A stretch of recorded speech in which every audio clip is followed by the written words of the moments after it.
ప్రభాస్ అన్న రేంజ్ అయితే ఇది కాదు. మారుతి గారు బాగాలేకపోతే ఇంటికి రమ్మన్నారు కదా, ఇప్పుడు వెళ్దాం, మీతో పాటు మేము కూడా వస్తాం, మనం అందరూ వెళ్దాం, రండి, మేము కూడా రెడీ. ఎందుకన్నా ప్రభాస్ ఒక పాన్ ఇండియా హీరోని పెట్టి ఇలాంటి సినిమా తీస్తున్నారు? ప్రభాస్ అన్నకున్న రేంజ్ ఇది, కానీ ఆయన చూపించిన రేంజ్ ఇది. గ్రాఫిక్స్ కున్న రేంజ్ అసలు సెట్ కాలేదన్న. సాంగ్స్ కానీ 300 కోట్లు పెట్టి అసలు ఆ గ్రాఫిక్స్కి 300 కోట్లు ఖర్చు పెట్టాల్సిన అవసరం అయితే లేదు. Fully disappointed. ఒక షాట్ ఉంటుంది, బస్ మీద ఎక్కుతాడు ప్రభాస్, ఫేస్ ఎక్కడే ఉంటుంది, మొత్తం వెనకాల బ్యాక్గ్రౌండ్ ఎక్కిపోతే మూవ్ అవుతుంది. దీనికన్నా హరిహర వీరమల్లు మేలు అనుకోవచ్చా? మరి ఇంకేమనుకోవాలన్నా, అది అలా కాదు. కామెడీ బాగుంది, చూడొచ్చు cinema, but not expect up to the market లేదు. అంటే మనం ఇమాజిన్ చేసుకున్నంత ఒక ప్రభాస్ ఫ్యాన్గా, లేకపోతే మనం ఒక జెన్యున్ మూవీ లవర్గా వెళ్తాం కదా, మనం చేసుకున్నంతగా అయితే లేదు. స్పిరిట్ కోసం ఇంకా స్పిరిట్ కోసం వెయిట్ చేయాలన్నా, ఇంకా ప్రభాస్ అన్ని మళ్ళీ చూడాలంటే వెయిట్ చేయాలి. మీరు చెప్పండి సార్. ఇంటర్వెల్ తర్వాత ఒక సీన్ వస్తుంది, హాస్పిటల్ సీన్, నరాలు దిగేసేయాలి, అందరు నరాలు దిగిపోతాయి. కొంతమంది అయిపోయేదానికి అలా కాన్సెప్ట్ వైజ్ చాలా బ్యూటిఫుల్ కాన్సెప్ట్. యాక్చువల్లీ నిజంగా చాలా బాగా హ్యాండిల్ చేయొచ్చు, కానీ స్క్రీన్ ప్లే మొత్తం పెంట అనవసరమైన రొమాన్స్. 3 హీరోయిన్ని బలవంతంగా ఎక్కించాడు. 3 హీరోయిన్లు అవసరమే లేదు. ప్రభాస్ని నిజంగా ఏదో కరువులో ఉన్నట్టు చూపించాడు అనిపించింది నాకైతే మాత్రం. సో ఆ 3 హీరోయిన్స్ అవసరం లేదు.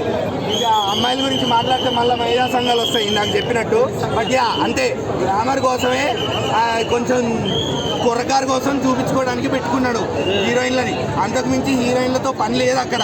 అండ్ ఇంకా స్టోరీ వైజ్కి వస్తే ఆయన మైండ్లో ఒక స్టోరీ అనుకున్నాడు, చూపిద్దాం అనుకున్నాడు, కానీ ఆయన హిప్నటిజం చేసి చూపిద్దాం అనుకునే లోపు మేము హిప్నటైజ్ అయ్యామో, ఆయన హిప్నటైజ్ అయ్యి సినిమా చేసాడో నాకైతే అర్థం కావట్లేదు.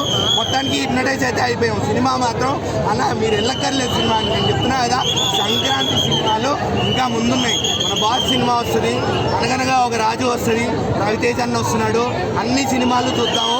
కాకపోతే ఈ సినిమాతో రాజా సాబ్, రెబెల్ సాబ్, ప్రభాస్తో మాత్రం సంక్రాంతి పండగ మొదలవ్వలేదు. అసలు ఈ సంక్రాంతికి రెబెల్ సాబ్ రిలీజ్ కాలేదు. నేను సాయిబాబా ప్రవచనాలకి వెళ్ళాం అంతే. ప్రభాస్ ఫ్యాన్స్ కాదన్నా, స్పిరిట్ కాదన్నా. రాజాసాబ్ 2 కోసం వెయిట్ చేస్తారన్నా. రాజాసాబ్ 2 కోసం వెయిట్ చేస్తారన్నా, స్పిరిట్ కాదు. మారుతి తీస్తాడు, స్పిరిట్ కంటే ముందు వచ్చేస్తుంది. అర్థం కాలేదు. ఇమాజినేషన్ లేకపోతే రియాలిటీయో సినిమా చూసి వచ్చిన వాళ్ళే చెప్పాలన్నా. ఎందుకంటే మేము హిప్నటైజ్ అయిపోయాం బేసిక్గా. ఆ హిప్నటిజం నుంచి ఇంకా బయటికి రాలేకపోతున్నాం. కానీ ఫ్యాన్స్ మాత్రం నిజంగా రాజాసాబ్ 2 కోసం వెయిట్ చేస్తారన్న, ఇదైతే నిజం. నేనైతే మళ్ళీ వద్దాం అనుకుంటున్నా. మధ్యలో హిప్నటైజ్ అయ్యి కాసేపు చూడలే, వేరే వాళ్ళకి వెళ్ళింది.